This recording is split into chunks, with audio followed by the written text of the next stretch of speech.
Hey folks, Gway.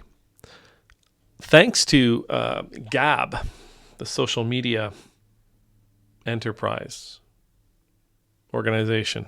Thanks to Gab, I have a new favorite word. Phrase. I have a new favorite phrase. I'm not sure how I'm going to slip this into a sermon or into a regular everyday conversation, but for the sake of this video, I get to say it. The phrase is insipid harlot.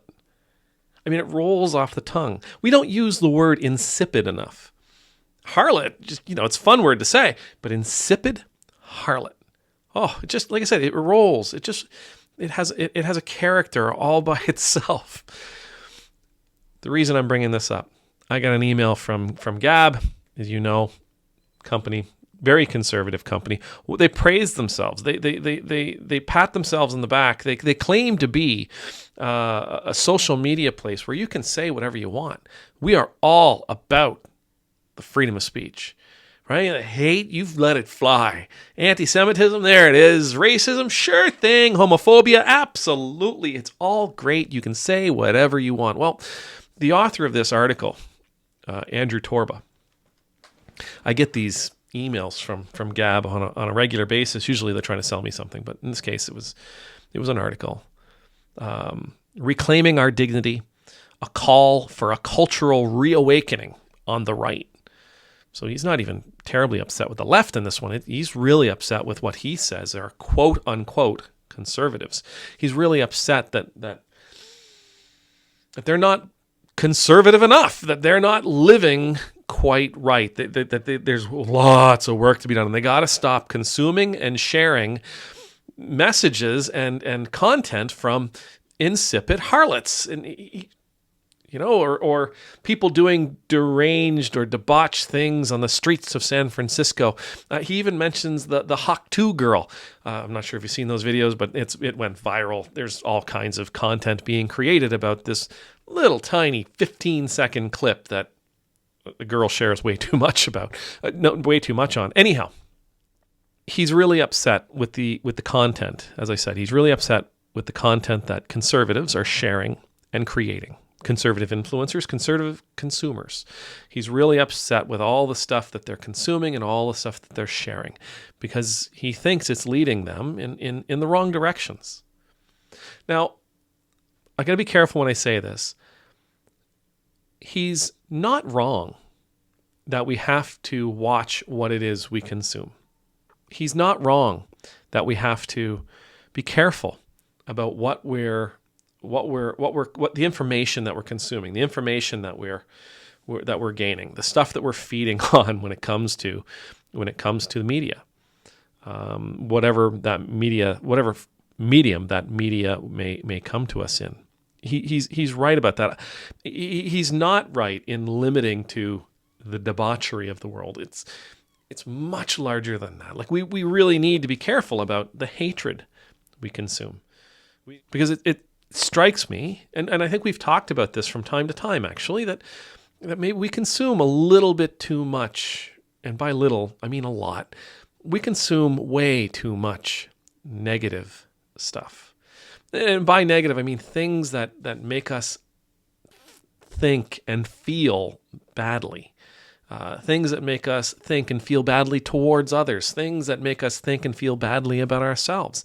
We do consume too much of it. And while I'm not a believer that we are what we eat, I am a believer that what we eat does influence us.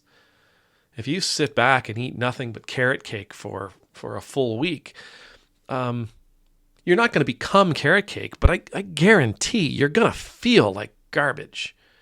Right? If you do nothing but sit back and listen to, somebody drone on about how the world around them is falling apart, then the world around you might not actually fall apart, but you're going to be looking for it, and you're going to be seeing how the world around you is falling apart because that's what you're focused on.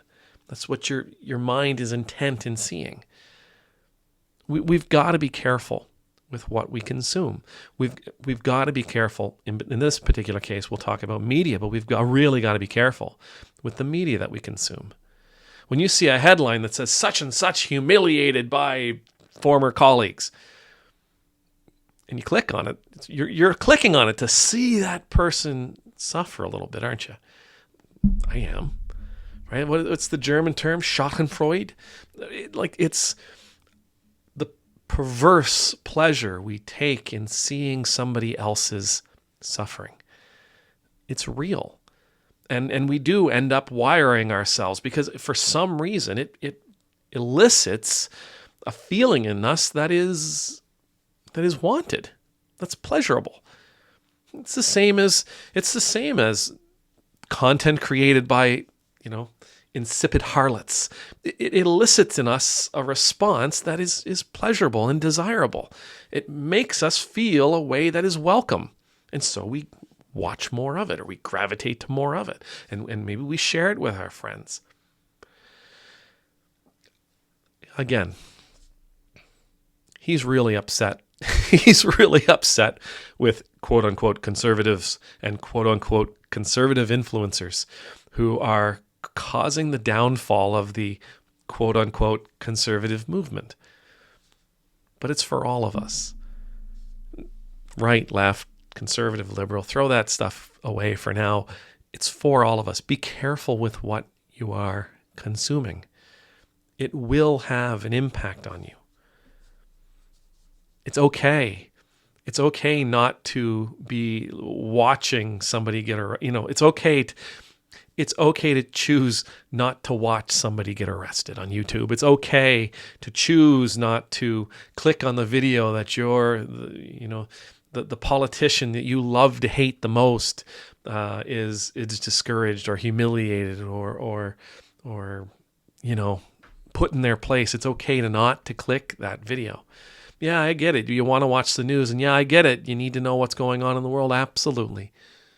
But you can be careful about how you are gaining that information, and you can be careful and safe and healthy about how you're absorbing that information, the sources where you're getting that information from. May the Lord bless you. May the Lord keep you. May the Lord's face be made to shine upon you and be gracious to you. May the Lord's countenance be lifted up to you. May you always know the peace of being in the Lord's presence. And I pray you will be careful with where you're getting your information. I pray you will be careful with the kind of media you are consuming. I pray you will be careful with the content of that media. I pray that you will be careful with how you share and what you share. No, I don't believe you are what you eat, but I do believe it can have a very real impact on you. And I want the best for you. Amen. De multis.